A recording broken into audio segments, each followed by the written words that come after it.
coverage begins live from Paris at 2 Eastern on Fox and the Fox Sports app.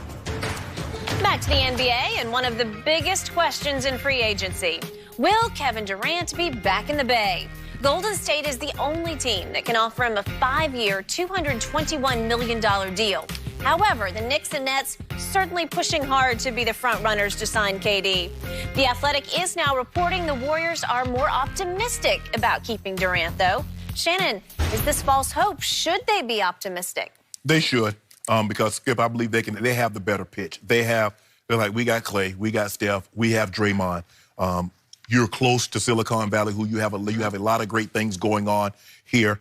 5 years, 221 versus 4 years, 164. Skip, I like haircuts, but not $57 million haircuts.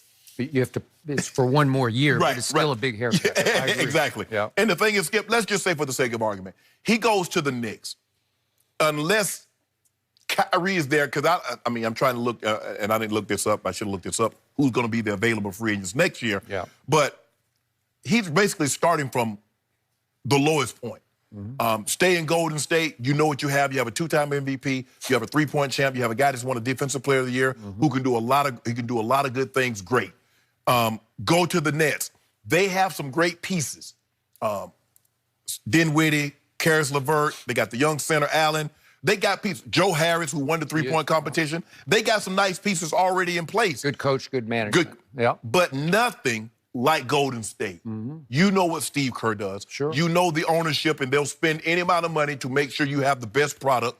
The question is, if what Steve Kerr said is true, that not only did their team doctor cleared him, but KD's own independent doctor cleared him, and then a third doctor cleared him. KD might be saying, you know what, guys, this might have just been the lemony snickets, a series of unfortunate events. Nobody's at fault here. This was just meant to be. Forgive and forget. Hey, let me rehab this thing, and we're going to run it back again starting 2020. You could be right about that. I'm going to bet against it. I still believe Kevin Durant is the biggest domino, and I have never been more anxious, more fascinated, more captivated by what's about to happen in the NBA than I am over this weekend heading into Sunday and Monday, because Kevin Durant has shown us before he has the ultimate flair for the dramatic. I don't know anybody who saw Kevin Durant leaving OKC for Golden State coming. Nope. Nobody predicted that. Nobody speculated. Maybe I missed somebody who had a tidbit about it. Right. But it was a bolt out of the blue. It was 4th of July fireworks. Yeah, you didn't hear about it till the very last minute that they were boarding a plane and going to even meet with Kevin Durant. Yeah, that's true.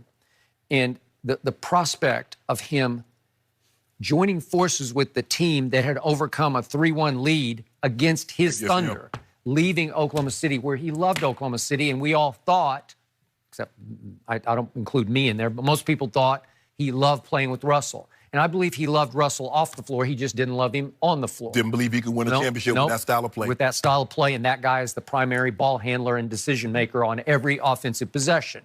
So he shocked us once, and then he stood up and took the heat, and he was Finals MVP back-to-back. I don't know if I've ever been more impressed by something one man has done than those two things, given the heat that was applied to him, because he took an internet beating over this, right? The criticism fell on him like hellfire on him for a whole year leading up to that finals. And I don't think anybody's ever gone into a finals with more pressure on him than Kevin did, because everybody wanted him to fall on his face against LeBron in the finals. Instead, he took over Game 3 in LeBron's house, and the rest is finals history. Back-to-back MVPs. Okay. So he is a shock-the-world kind of guy. And to me, what I would love to, this is just my wish for him, I want to see him take over the Knicks. Obviously, can't do it for another year. Right. But I do think he would need Kyrie. Absolutely. I've already advocated that the Lakers should go after Kyrie instead of number 2.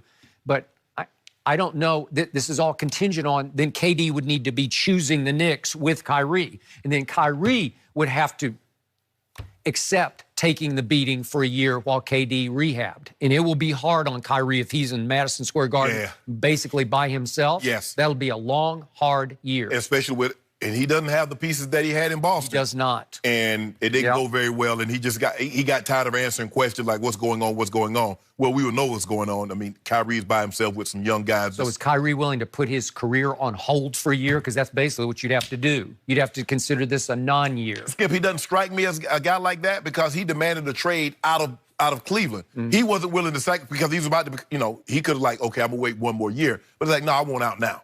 Yep. It doesn't strike me, but Skip, when you look at it, and we keep saying Silicon Valley, it's not like Kevin Durant can't run his operation. Silicon Valley is going to be there. It's not like he can't run it from another locale.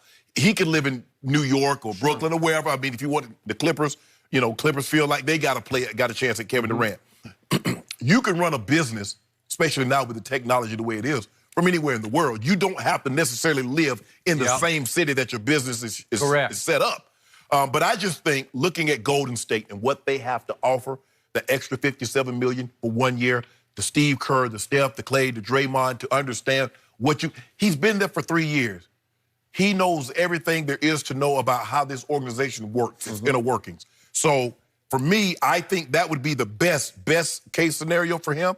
And they should be optimistic because they have things that the other teams just do not have. The other teams don't have Steph, Clay, and Draymond. They don't have that extra year for $57 million. They don't have a Steve Kerr. So with that being said, Golden State should feel very optimistic. Okay, I got that. But I still have this gut feeling that somehow the bridge might not be burned, but it's on fire. Okay. Him versus Draymond back in November. Did he really get over that? Hard for me to believe. Did he really get over the way the injury thing played out? I don't know. It doesn't feel right to me because Draymond 2 days ago in New York City volunteered, well, they lied about my injury. Right? I had I had a fracture and they call it a bone bruise. And the thing is, Skip, is that when KD got injured, instead of just saying that he was done, and Chris mentioned this, they could have took all the pressure off Kevin Durant. Kevin Durant is not playing anymore. But the fact that they kept saying, yeah, he's going to be back, and then the owner, Joe Lacob, said, yeah, I expect to see Kevin Durant at some point in the NBA Finals. When the owner says that, well, what are you supposed to... Man, if Mr. B would have said, I expect Shannon to play on Sunday, that adds a little bit more pressure.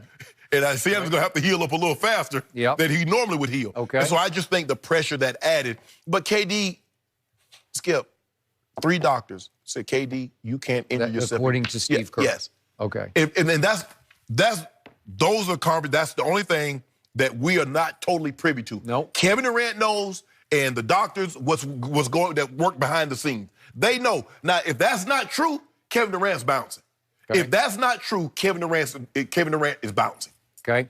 The New York Knicks, ultimate challenge. The flip side of going from OKC to join forces with the champion Golden State Warriors. Oh, absolutely. So if he goes to the Knicks and he takes on the challenge and they win a championship because of Kevin Durant, how much would that cancel out the earlier criticism he received for leaving Oklahoma City? That one championship in New York, the Knicks, would be worth more than both of those in Golden State. Both of those. Totally agree. No question whatsoever. And if you manage to win 2 championships, and you're entering what I would call the backside of your prime right now. Oh, yeah. Because you're going to lose this year. Oh, he won 2 championships with the Knicks? Yeah.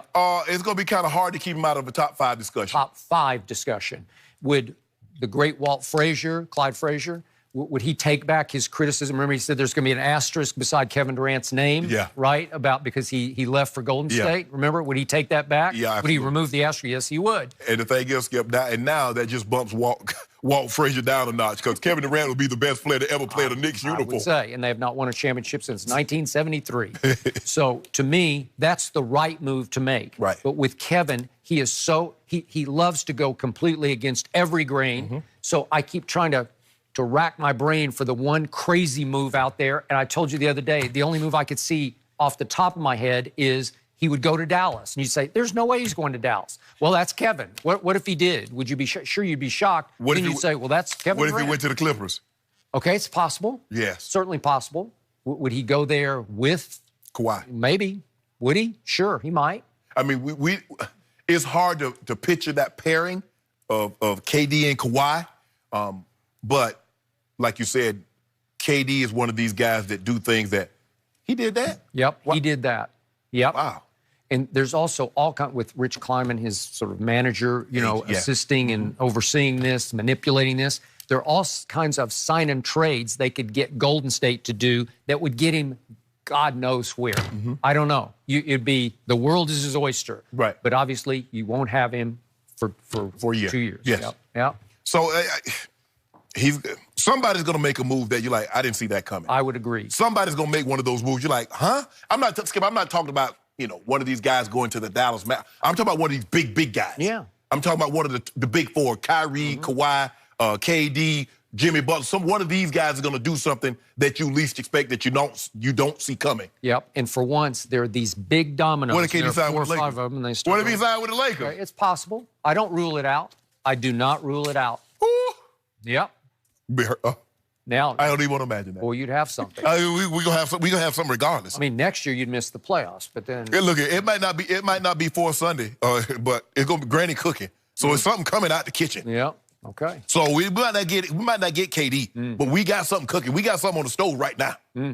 Braun and KD. I smell it. I smell it. You smell that too? Ooh, I smell a title. It's burning. I smell a title. Yeah, there. KD was seen out and about in New York City earlier this week wearing a bandage from his toe up to his knee. His folks have a medical scooter and a walking boot close by, but good to see him getting out and about just a little bit. All right, up next.